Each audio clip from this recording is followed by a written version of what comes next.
2004, Michael Vick. One of the most dangerous quarterbacks in Madden history. And today, we added him to the 2024 Madden 25s variant of the Atlanta Falcons, who now have three solid quarterbacks. They got Michael Vick, Kirko Cousins, and Michael Penix.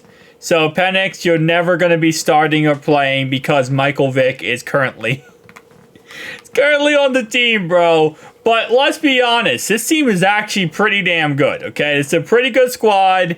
You add Michael Vick to it, you're just adding even more W's to this squad. And they just beat the Eagles in real life and lost to the Steelers week 1. So I don't know what to feel about this squad and how good they are, but I guess we're going to see how they do with Michael Vick. And we start off the first game with a loss to the Steelers. Even with Michael Vick, they can't beat the Steelers. What is going on with this squad? Why can you guys not win week 1? Okay. I am just surprised, but okay. They had an interception, and apparently the Steelers defense can actually shut down Michael Vick. That's a good thing to know and consider. With that being said, they also beat the Eagles in this franchise. In real life, they beat the Eagles. In this franchise, they beat the Eagles. I think the Eagles just having a tough time. Then they lose to the Chiefs. Okay, well, that's not an easy game no matter what. Week 4, they beat the Saints. Okay. So now week 5, they play the Tampa Bay Buccaneers in Atlanta. So divisional game. They win that game. They play the 1-4 Carolina Panthers. Good to know the Falcons have like a very somewhat easy part of their schedule early on. But then they play the 4-2 Seahawks. They beat the Seahawks. Okay, now they're going on the run. Beat the Buccaneers. Okay, well, first off, they play the Buccaneers. And then they beat the Buccaneers. I just automatically said they beat the Buccaneers without even looking at they played them or not. And before I stimmed it, I said they beat them. That's how confident I was. But they lose to the Cowboys, okay. Now they play the Saints in New Orleans. They win that game. They play the 4-6 Denver Broncos. So far looking so good. And now going into their bye week, they sit at a solid record with only 3 losses. Which honestly is not bad because the second half of the schedule, Chargers, they could win that game. They could win the Vikings. They could beat the Raiders. They could beat the Giants, Commanders. And, oh my lord. I mean, reality-wise, the only tough game left here is these two. And outside of these two, every other game is very, very easy for them remaining. So there should be no reason why they don't win out, pretty much. 2,900 yards, 26 touchdowns, 5 interceptions. He also has 351 yards on the ground and 6 touchdowns. So far, it seems like Darnell Mooney is his top receiver. Okay, apparently Michael Vick's not a fan of your boy Drake London. Number 1 offense, that's a positive. It looks like their defense is really their problem right now. Michael Vick is second in MVP race right now. Okay, so yeah.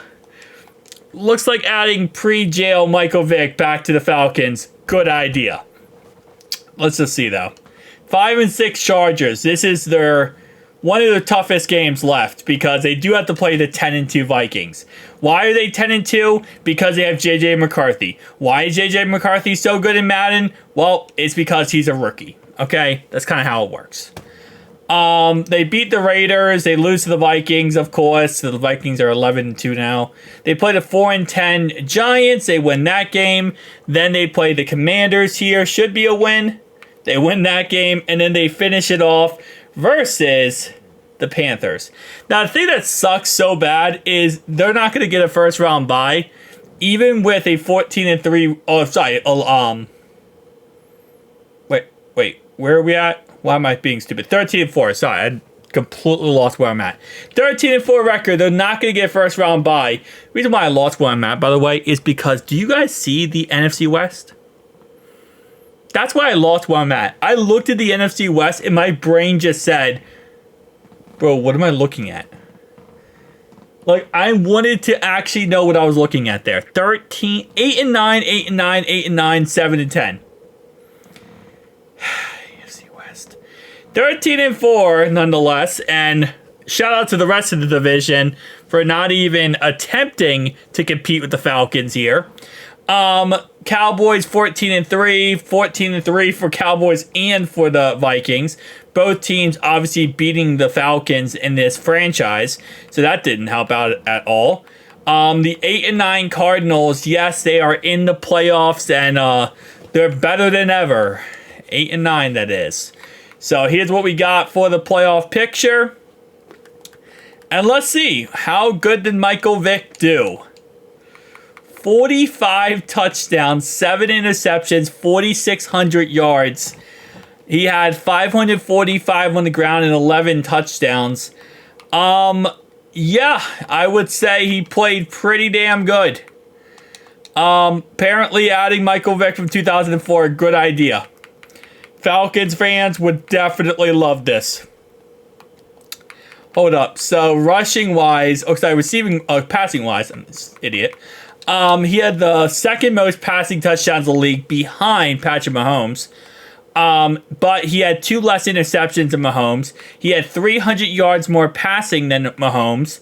And I'm just going to take a wild guess here that Mahomes did not finish with the most rushing yards. Or more rushing yards than him, I would say. So where's Lamar? Lamar had a bad season, apparently. Yeah, Lamar had 200 more rushing yards than Vick, but he had 1 less touchdown.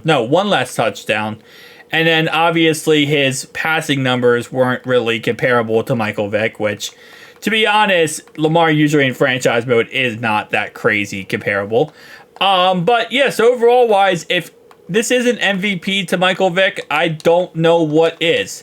And usually when I do these videos, there's not every single time does the player I use win MVP. Actually, it rarely happens. But for some reason, it happened here, and I think that's a W. All right, so let's get into week 1. Let's see how this goes. They win the wild card round. Now they played a 14-3 Dallas Cowboys. One thing Michael Vick has never done was won a Super Bowl. So they beat the Cowboys, and now they get to play the Eagles. Talk about a grind to get to a Super Bowl, man. Going through the Cowboys and then going through the Eagles. And they play the Ravens in the Super Bowl. All right, let's see how this goes. And they win the Super Bowl. Let's freaking go, baby. Michael Vick wins MVP. He wins Offensive Player of the Year. He also wins Super Bowl MVP. And, of course, Jermaine Pratt, Defensive Player of the Year. That's nice. Yeah, and J.J. McCarthy's Rookie of the Year because, you know, that's what we do. That's what we do. EA, rookie quarterbacks cannot be this OP. Before I end this video off, I have to check one last thing. And that is if I go to record books, did Michael Vick break anything? Because I feel like he should have, but now that I think about it, he might not have. He probably broke, like, Falcons records, right? Because he had 46 touchdowns. Yeah, so he broke passing touchdowns in a single game. That's actually it, surprisingly enough. I mean, he couldn't really break any of the, other yard stats. Season, he does have now 45 touchdowns, which is the most by an Atlanta Falcons player. Let's go back up to NFL, though. Yeah, I was going to say, I don't think he's going to break anything here, to be honest. Yeah, he didn't break any stats because, he might have broke Falcon stats, but he's not breaking NFL stats. Tell me down below your thoughts, opinions. I'll see you guys next one.